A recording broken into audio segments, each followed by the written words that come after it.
কথা, আজকে আমার ভাই আহত হয়েছে প্রায় 3 দিন, 72 ঘন্টার বেশি সময় আমার ভাইকে বিদেশে যেতে হয়েছে। আমরা কোনোদিন আসলে চিন্তা করি নাই যে ভাই এরকম নিস্তেজ অবস্থায় বিদেশে যাবে এবং আমাদেরকে চোখের পানি সহ তাকে বিদায় দিতে হবে।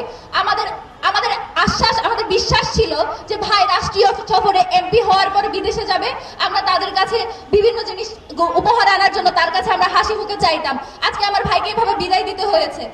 এখনো পর্যন্ত যে সকল অপরাধী অপরাধ সংঘটিত করেছে, এবং খুব স্পষ্টভাবে একটা কথা আমরা ইনকিলাব মঞ্চ থেকে জানাই, এখানে কিন্তু কোনো একক বা 2 জন শুটার এখানে কিন্তু ইনভলভ না, এখানে কিন্তু পুরো সিন্ডিকেট কিন্তু এখানে জড়িত আছে। এবং আমাদের কাছে এটা স্পষ্ট যে এখানে বিভিন্ন রাষ্ট্রীয় সংস্থার একটা অংশের প্রত্যক্ষ মদত আছে। সেই মদত কারা দিয়েছে, কারা এখনো বিপ্লবী সরকার, যে বিপ্লবী সরকার ইন্টারিম সরকার, সেখানে বসে এখনো কারা হাসিনার পারপাস সার্ভ করে, সেটা আমাদের কাছে স্পষ্ট করতে হবে। আমরা শুধু একজন শুটার, তার বউ, তার শালিকা, তার প্রেমিকা, তাকে গ্রেফতার করেছে এইসবে আমরা সন্তুষ্ট নই। আমরা পুরো সিন্ডিকেটকে জীবিত অবস্থায় গ্রেফতারকৃত এবং বিচারের আওতাধীন দেখতে চাই।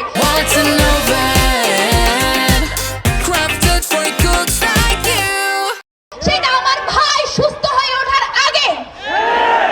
এবং আরো একটা কথা যেটা আপনাদেরকে বলতে চাই, বিভিন্ন সময়ে আমাদেরকে রাষ্ট্রের তরফ থেকে জানানো হয় যে আপনাদের নিরাপত্তা ঝুঁকি আছে, আপনারা সাবধানে থাকবেন। আমরা কি এখন দুর্নীতি করে গাড়ি কিনবো, বাড়ি কিনবো, তারপর হচ্ছে নিজেদেরকে ঘরের ভিতর বন্দি করে রেখে নিরাপদ থাকবো, নাকি আপনাদের দায়িত্ব আমাদের নিরাপত্তা নিশ্চিত করা? এই নিরাপত্তা নিশ্চিত করার দায়িত্ব যার, সে যখন বলে যে নিরাপদে থাকবেন, আমরা কার কাছে যাব? এই আইন উপদেষ্টা, স্বরাষ্ট্র উপদেষ্টা। আরো একটা কথা আপনাদেরকে বলি, স্বরাষ্ট্র উপদেষ্টাকে নিয়ে আমরা বলছি তার পদত্যাগ চাই, অবশ্যই তার পদত্যাগ চাই, কিন্তু স্বরাষ্ট্র যখন তাদেরকে ধরিয়ে দেয়, তাদেরকে জামিনের ব্যবস্থা করে কারা? এই জামিন যারা করিয়ে দেয় তাদেরকে, সেই পুরো সিন্ডিকেট যারা এই পুরো ঘটনার সাথে জড়িত, প্রত্যেকটা মানুষকে বিচারের আওতায় আনতে হবে। এবং ভারতের কাছে আমাদের স্পষ্ট বার্তা, উসমান হাদি যেদিন থেকে তার সাথে আমরা যুক্ত হয়েছি, ইনকিলাব মঞ্চ গঠন করেছি, আমাদের একটাই পন্থা, বাংলাদেশ পন্থা। বাংলাদেশে ভারতীয় আধিপত্যবাদ, কোনো ভিনদেশীয় কোনো হেজিমনি বাংলাদেশে থাকতে পারবে না। এটা তার সারা জীবনের সংগ্রাম ছিল। সেই সংগ্রাম যতদিন পর্যন্ত উসমান হাদির ভাই বোনেরা বেঁচে থাকবে, এখানে যত মানুষ আছেন আপনারা সবাই উসমান হাদির ভাই বোন না? আপনারা এই সংগ্রাম টিকায় রাখবেন না? উসমান হাদি যদি আর কোনোদিন কথা বলতেও না পারে, এসে যদি বক্তৃতা দিতেও না পারে, আপনারা এই সংগ্রাম চালিয়ে যাবেন না? এই ভারতকে আমরা স্পষ্টভাবে জানাই দিতে চাই, আপনাদের কাছে যত বাংলাদেশে যখনই কোনো গুম, খুন, হত্যা হয়, সেই অপরাধীগুলো আপনাদের দেশে গিয়ে আশ্রয় নেয়।